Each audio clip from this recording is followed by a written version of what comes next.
Hello guys, ఇక్కడ అయితే పక్షులు ఉంటాయి చూడండి గాయ్స్.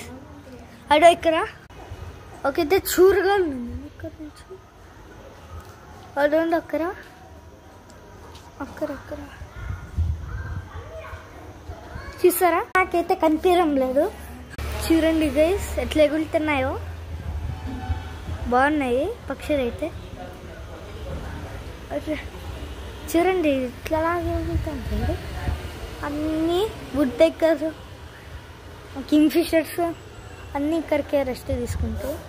పొద్దున్న నుంచి అయితే పొద్దున్న రెస్ట్ తీసుకొని సాయంత్రం ఇట్లా వాక్ చేస్తూ ఉంటాయి. చూడండి ఎంత బాగుందో. అయితే ఇది మా కాలనీ. అడండి అక్కడ మేమైతే బ్యాక్ నుంచి రాము. ఇక్కడైతే మేము చాలా చేస్తున్నాం. అడండి guys, bye guys, see you later.